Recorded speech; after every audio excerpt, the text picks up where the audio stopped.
Boulder City, it's the gateway to Lake Mead. Most Southern Nevadans know it as a quaint destination for antique shopping, diner food, historic buildings, and great parks. But how do you get the most out of your visit? Today on CityCast Las Vegas, we talk with third-generation Boulder City resident and head of the Boulder City Chamber of Commerce, Jill Lagan, and she gives us the insider scoop about the small town you could literally give a damn about. It's Monday, July 22nd. I'm David Figler, and here's what Las Vegas is talking about.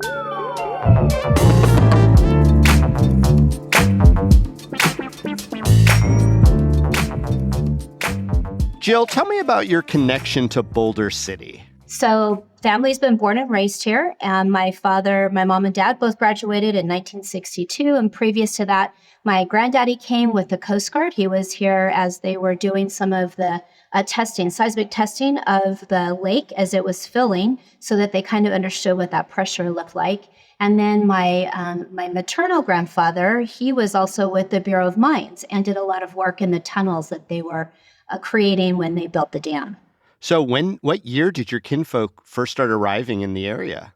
So previous to 47, my grandfather bought his first house here in 47. And so that's where we actually see some of our original records. But prior to that, there were family here that were working on the dam, and they moved in, they moved out. They were a little bit more transient, but they were all part of the dam workers and part of the experience of what that looked like when they were trying to raise kids in the middle of a tent city.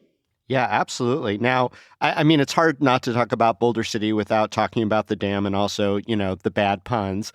But Boulder City did get started as a company town. Tell us about that. So the history, Boulder City actually didn't emancipate from the federal government until 1960.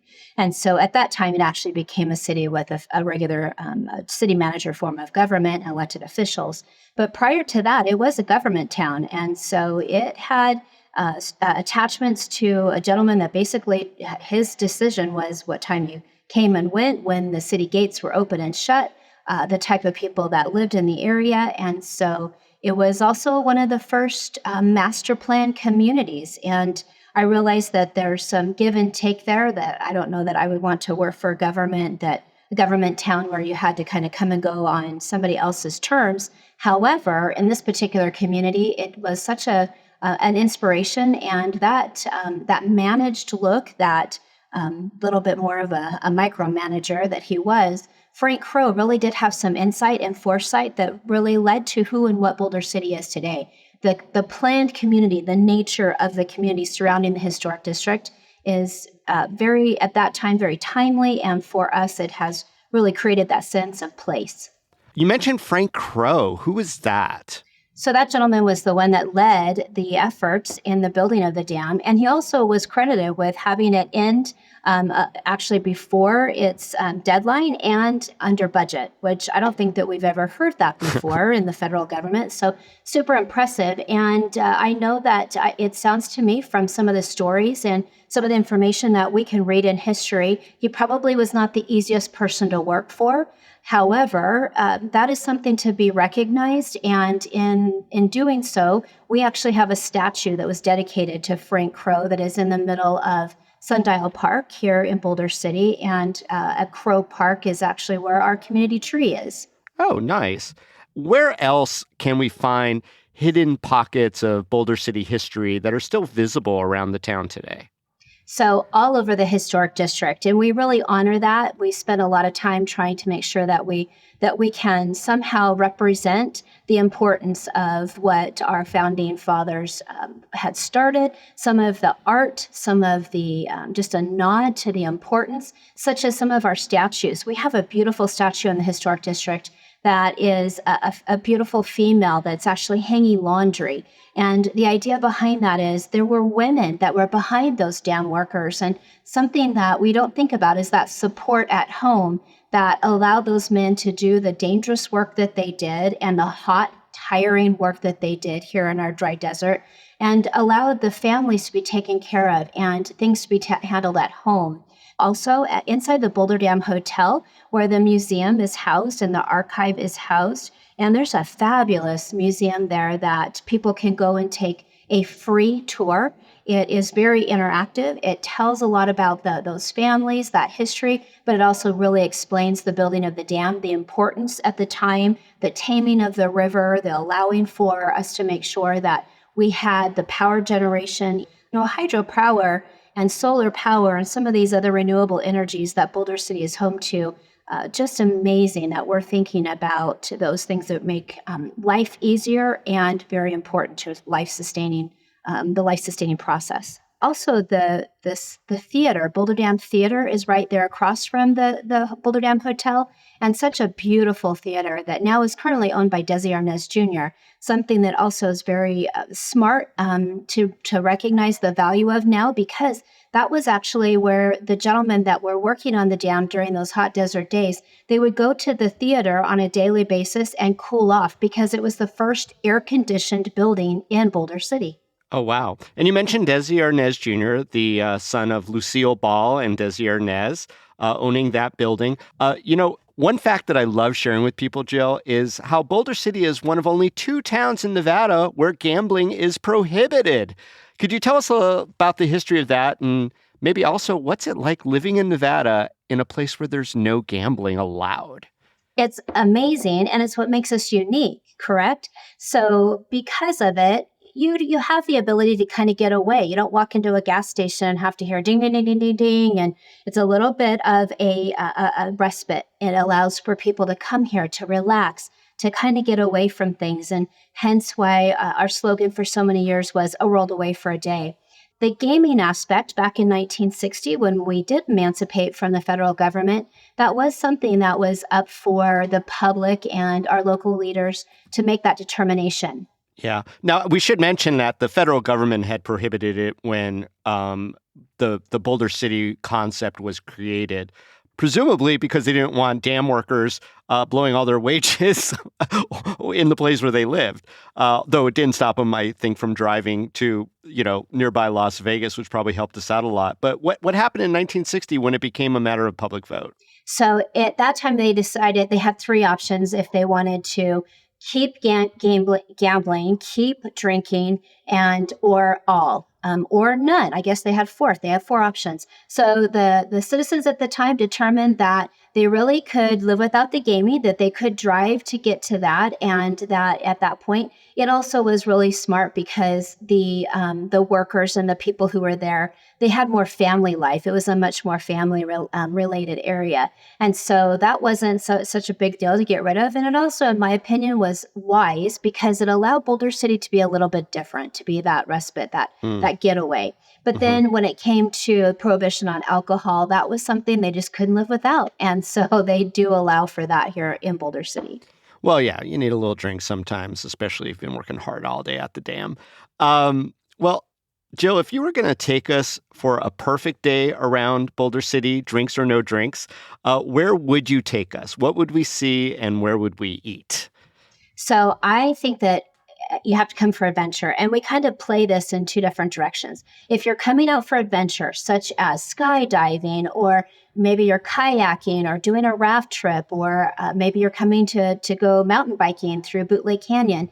If you're coming for the adventure, we want to tell you about the history. So if you are in Bootleg Canyon, we want to make sure that you're aware of where those stills still are located, that you can physically see them. You can understand the bootlegging that was going on because at the time, as we just discussed, we did not have the government property wouldn't allow people to drink here on property. So they would have to sneak up into the hills, into Bootleg Canyon, or to go into the Vegas area to a gaming establishment such as Railroad Pass in order to conduct that type of activity. So now we get to, as you're biking and doing some adventurous things in Bootleg Canyon, you also, such as riding the Kevorkian Trail, which scary enough. Wait, what? Yeah, You can't just drop that bomb there, Jill. What's that mean? What's the That Kevorkian? tells you true adventure, right, David? True adventure. So if you choose to go down a death-defying trail such as that, or if you're just coming to bird watch, we have some amazing bird watching or wildlife viewing. Was that trail named very sort of cheekily after Dr. Jack Kevorkian, who is best known for assisted patient end of life? It truly was. Did he It have any truly connection was. to the area, or it was just No, because?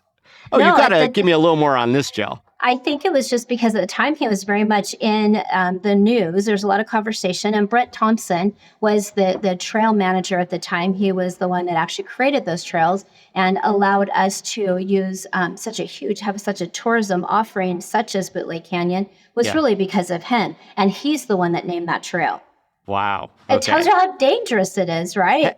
Any real historic mishaps on there, or we're just praying that never does actually happen? Praying that that never happens and just hoping that it gives everybody the vibe of it, what exactly the type of trail that it is so that they pay attention.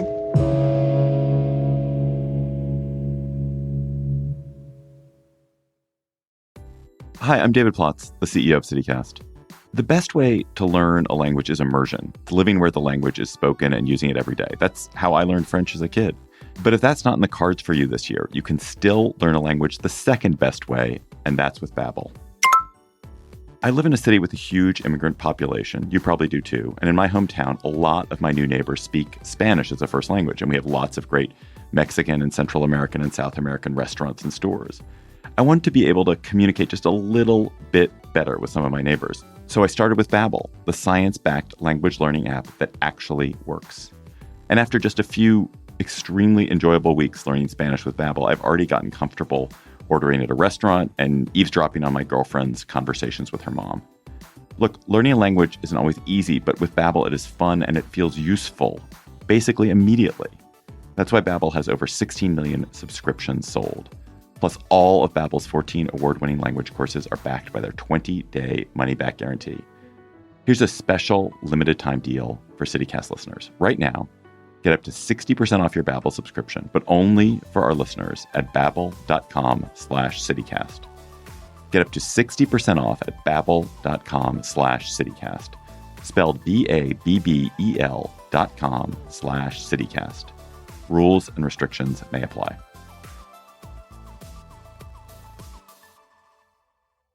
You probably know that spam, the kind everyone hates, that makes it past the filters in your inbox or even into sneaky fake text messages, starts with your personal data being sold. But of course it does.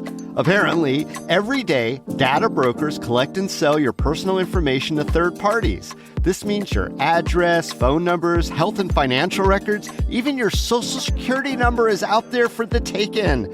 These insights are then used by scammers, total strangers, insurance companies, banks, and other businesses to target you. That's where Incogni comes in.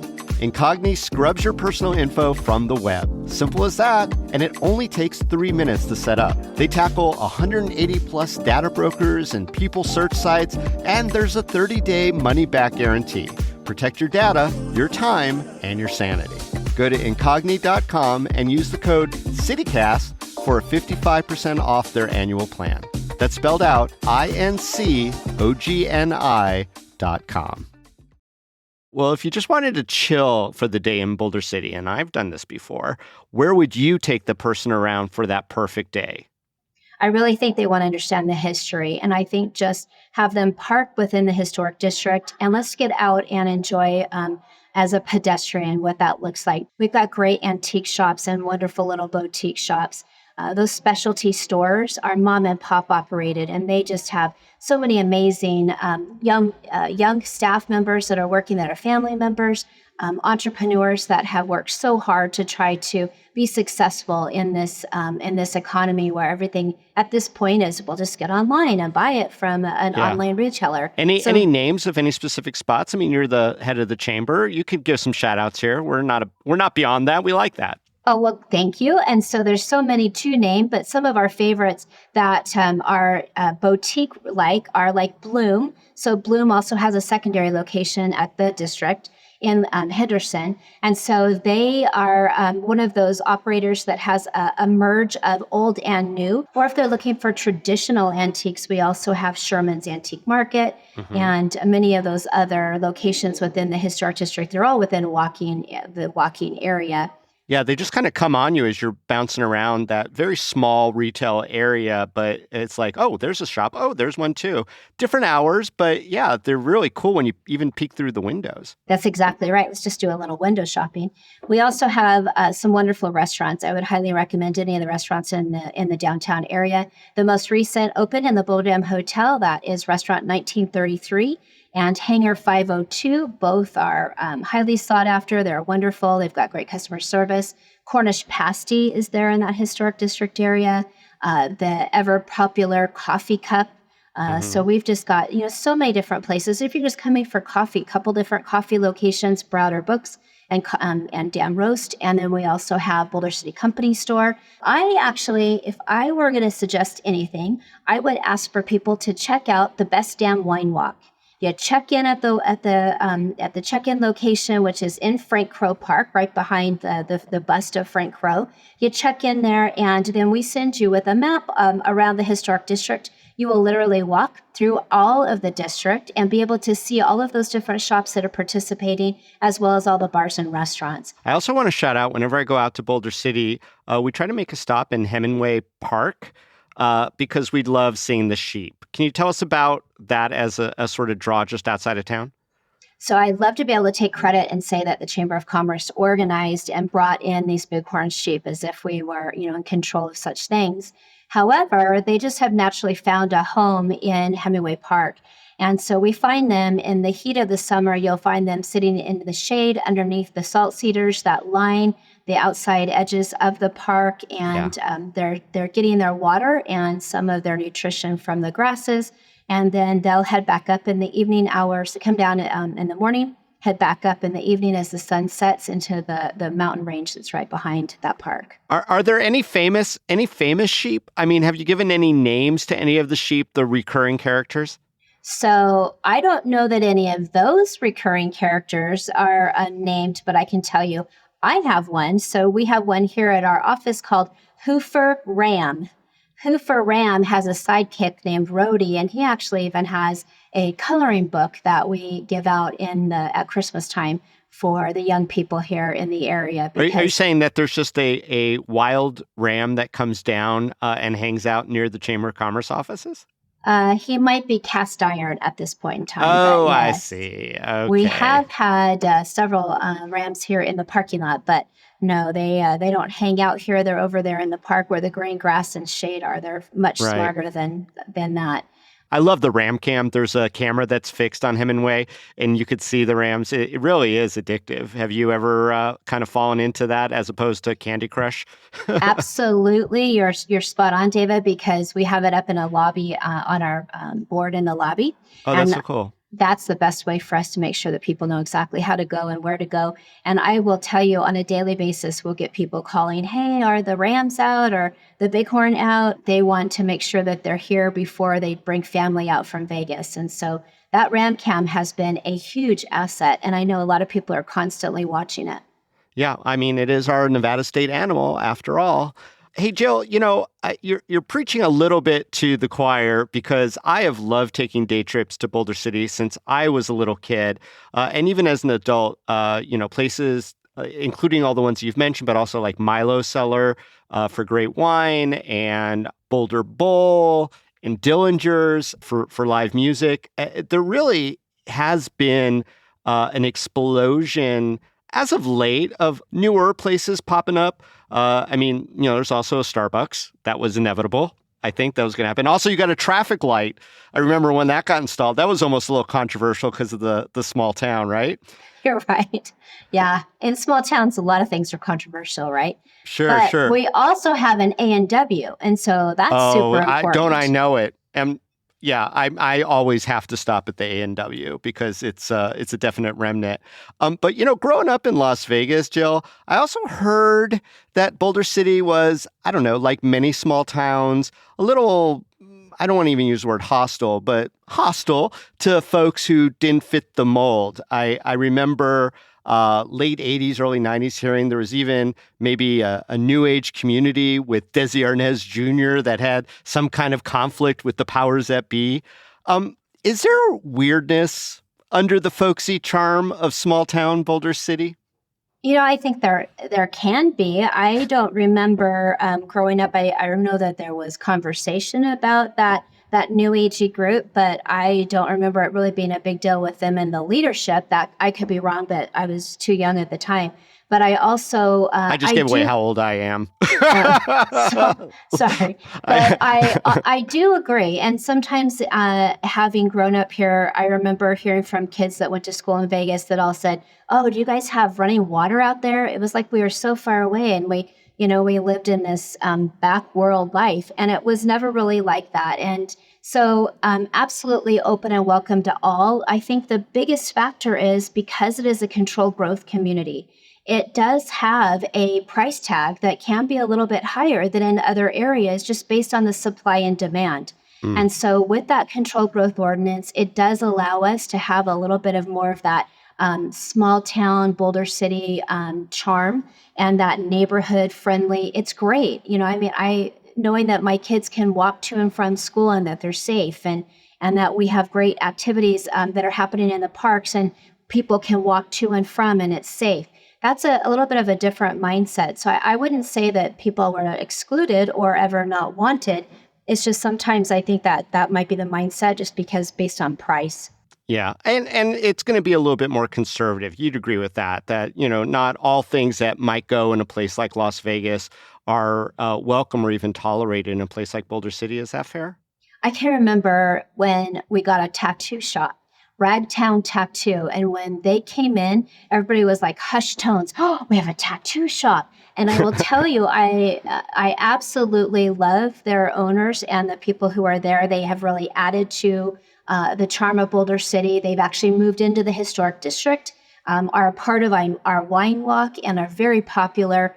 My daughter actually had got her, after she came back from the first Olympics, she was able to get her Olympic rings tattooed on her arm, and that was done by Scuba Steve right here at Ragtown Tattoo. Ooh, cool tattoo.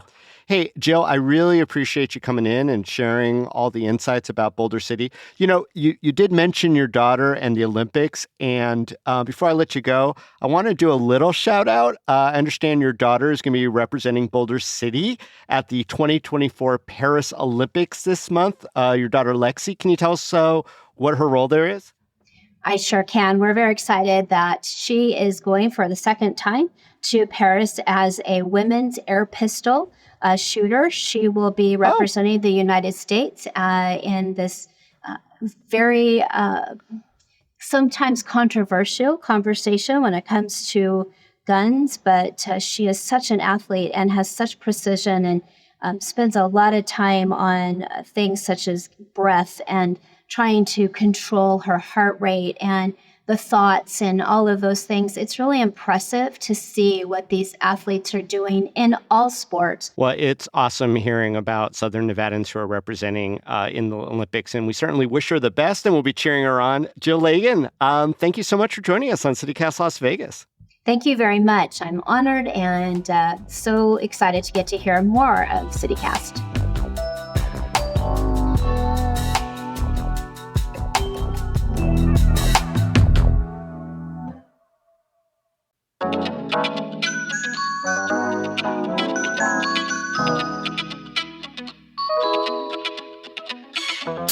And that's all for today here on CityCast Las Vegas. If you enjoyed the show, hey, go tell a friend. Rate the show, leave us a review, and subscribe to our morning newsletter. We feature all sorts of towns and neighborhoods nearby, so you want to check that out. We'll be back tomorrow morning with more news from around the city. Till then, stay lucky.